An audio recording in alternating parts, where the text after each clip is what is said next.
Assalamualaikum warahmatullahi wabarakatuh. Sobat PTA Jakarta, kembali lagi bersama kami dalam Senayan News PTA Jakarta, berita seputar kegiatan dan pelayanan PTA Jakarta dengan saya Rudi Christian dan rekan saya Ramadan Yamirauzi. Berita kali ini akan menampilkan rangkuman kegiatan selama bulan Juli 2025, diantaranya adalah kegiatan Coffee Morning PTA Jakarta membahas sengketa kewarisan, rangkaian kegiatan KPTA Cup dan Farewell Games Alfonso Pacua, serta penyerahan BDBS Dharma Yukti Karini Cabang Jakarta tahun 2025. Selain itu, kami akan mengabarkan mengenai PTA Jakarta gelar bimbingan teknis kehumasan, pelantikan dan pengambilan sumpah 7 panitera pengganti PTA Jakarta yang baru, serta kolaborasi PTA Jakarta dan PTA Banten dalam BIMTEK kaum rentan. Mari kita ke berita pertama, kegiatan Coffee Morning PTA Jakarta membahas sengketa kewarisan. Berikut beritanya. PTA Jakarta kembali menggelar kegiatan Coffee Morning berupa diskusi hukum oleh Hakim Tinggi dengan menghadirkan tema teori kumulatif dan alternatif dalam sengketa kewarisan. Acara ini dibuka langsung oleh Ketua PTA Jakarta, Dr. Andes Haji Muhammad Abduh Sulaiman, SHMH, dan Ketua IKHI PTA Jakarta, Dr. Andes Haji Muhyiddin, SHMH, bertindak sebagai moderator. Dalam pembukaannya, Ketua PTA Jakarta berharap kegiatan Coffee Morning dapat dilaksanakan rutin setiap 2 bulan sekali, sehingga dapat menghasilkan kesepakatan bersama tentang permasalahan yang akan dibahas. Narasumber kali ini yakni Dr. Andes Haji Nemin Aminuddin SHMH yang menyampaikan materi terkait penentuan ahli waris serta bagiannya, penentuan harta peninggalan, dan bagaimana pelaksanaan pembagian harta peninggalan. Berita yang kedua yakni rangkaian kegiatan KPTA Cup dan Farewell Games Alfonso Pacua. Berikut beritanya. Kali ini PTA Jakarta menggelar rangkaian kegiatan KPTA Jakarta Cup tahun 2025 dan Farewell Games Alfonso Pacua dengan tema Kita Tingkatkan Sportivitas dan Silaturahmi yang diikuti oleh perwakilan peserta dari PTA Jakarta dan PA di wilayah hukum PTA Jakarta.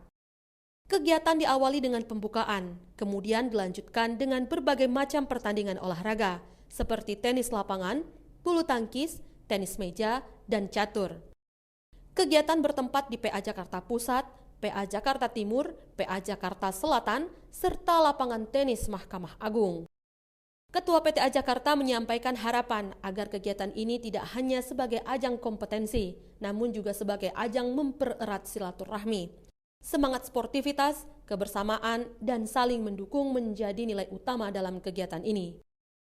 Pada akhir kegiatan, diumumkan juara pada setiap cabang pertandingan, yakni juara 1 catur dan tenis lapangan diraih PTA Jakarta, juara 1 tenis meja diraih PA Jakarta Selatan, dan juara 1 bulu tangkis diraih PA Jakarta Timur.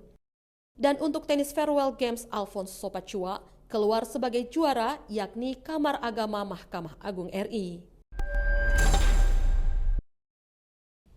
Berita selanjutnya Sobat PTA Jakarta, penyerahan BDBS Dharma Yukti Karini Cabang Jakarta tahun 2025. Berikut beritanya. Dharma Yukti Karini atau DYK Cabang Jakarta mengadakan acara penyerahan bantuan dana beasiswa atau BDBS tahun 2025 dengan tema melalui bantuan dana beasiswa, Dharma Yukti Karini mendorong mewujudkan generasi cerdas dan berintegritas.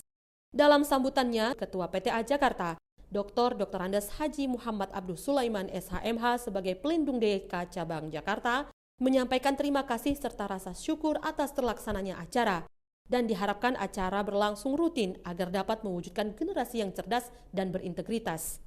Tahun ini, jumlah penerima BDBS mencapai 70 anak, dan nominal bantuan juga mengalami kenaikan. PTA Jakarta gelar bimbingan teknis kehumasan. Mari kita saksikan. PTA Jakarta menyelenggarakan BIMTEK Kehumasan dengan tema Strategi Kehumasan dalam Peningkatan Pelayanan Menuju Pengadilan yang Modern bagi seluruh PA di wilayah hukum PTA Jakarta, dalam rangka memperkuat peran kehumasan serta sebagai garda terdepan dalam membangun citra positif lembaga peradilan. Pada sambutannya, Sekretaris Ditjen Badilak Mahkamah Agung RI, Dr. Andes Arif Hidayat SHMM, menyampaikan, kegiatan ini bukan hanya menyampaikan komunikasi publik yang cerdas dan jujur, namun untuk lebih membangun kepercayaan masyarakat terhadap lembaga peradilan. Dalam kesempatan yang sama, Ketua PTA Jakarta, Dr. Andes Haji Muhammad Abdus Sulaiman SHMH, menyampaikan bahwa peran humas penting dalam membangun persepsi dan mendekatkan lembaga peradilan kepada masyarakat. Narasumber yang dihadirkan pun sangat berkompeten di bidang komunikasi dan kehumasan yang dihadirkan dari Biro Hukum dan Humas Mahkamah Agung RI, yakni Pepi Nofriandi SIKOM MH dengan materi Strategi Humas dalam Menjalin Relasi Media, Dr. Riki Perdana Rayawaruhu SHMH dengan materi Pengertian dan Fungsi Kehumasan, Nur Azizah SS dengan materi Jurnalistik Kehumasan, serta Ismah Purnawati SIKOM MIKOM dengan materi Pengelolaan Media Sosial. Mohon izin Bapak, kami dari PTA Jakarta Senayan News. Ada beberapa pertanyaan Bapak dari kami. Yang pertama itu tanggapan Bapak terkait kegiatan BIMTEK di Pengadilan Tinggi Agama Jakarta ini bagaimana Bapak? Ya, saya menilai kegiatan BIMTEK ini kegiatan yang sangat baik sekali karena tujuannya adalah meningkatkan kompetensi dan menyesuaikan pada kebutuhan akan informasi di masyarakat yang akan disampaikan oleh pengadilan. Jadi saya pikir ini kegiatan yang baik dan mungkin perlu diteruskan berkesinambungan untuk tahun-tahun berikutnya. Oh gitu. Untuk berarti ke depannya akan ada pelatihan-pelatihan lanjutan Pak terkait BIMTEK kehumasan ini Pak? Oh, kalau dari sudut pandang pelatihan khusus, sebenarnya di Pusdiklat Memkim punya program pelatihan khusus bagi juru bicara. Saat ini modulnya sudah selesai, tinggal kemudian para pengajarnya akan diberikan pembekalan dalam bentuk TOT, dan setelah itu tentu nanti para juru bicara akan diundang menjadi peserta pelatihan juru bicara di Pusdiklat Manajemen dan Kepemimpinan BSDK. Gitu. Untuk yang terakhir Bapak, apakah kedepannya akan ada sinergi antara Biro Humas Mahkamah Agung dengan pengadilan tingkat banding dengan peradilan tingkat di bawahnya? Ya tentu, sinergi itu tetap harus dilakukan untuk menggaungkan satu informasi yang positif di masyarakat dengan menggabungkan berbagai elemen peradilan yang ada di bawah Mahkamah Agung.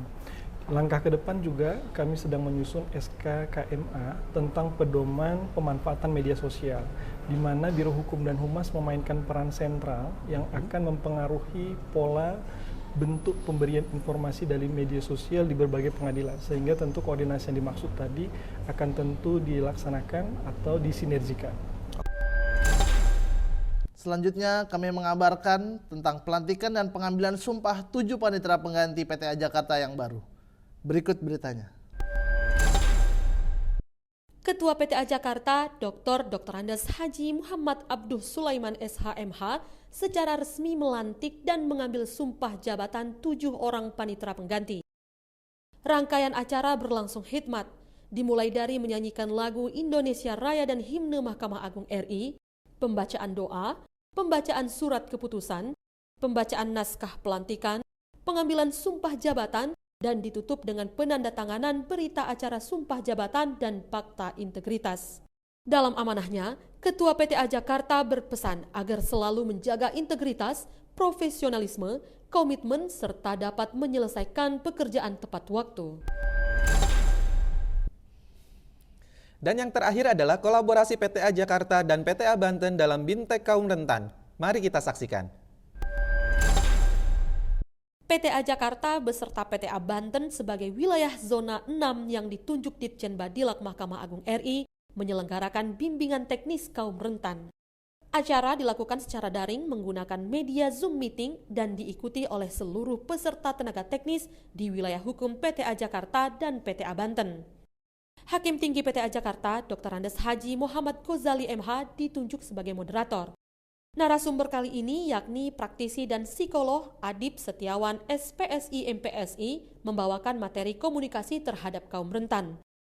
Adib menyampaikan cara berkomunikasi dengan anak berkebutuhan khusus atau ABK, di antaranya dengan metode auditori oral, membaca bibir, bahasa isyarat dan komunikasi universal dengan berupa gambar maupun dibantu oleh pendampingnya. Disampaikan pula bagaimana berkomunikasi dengan ABK dalam ranah hukum harus mempertimbangkan pendapat para ahli dan masukan dari pendamping, keluarga, ataupun tokoh masyarakat, serta menganalisa motif dari perbuatan yang dilakukannya. Terima kasih sudah menyaksikan episode Senayan News PTA Jakarta kali ini. Anda juga dapat mengakses informasi lainnya pada website Pengadilan Tinggi Agama Jakarta maupun media sosial lainnya. Saya Ramadan Diamirouzi dan rekan saya Rudi Christian mengucapkan terima kasih dan sampai jumpa. Salam Senayan News PTA Jakarta. Wassalamualaikum warahmatullahi wabarakatuh.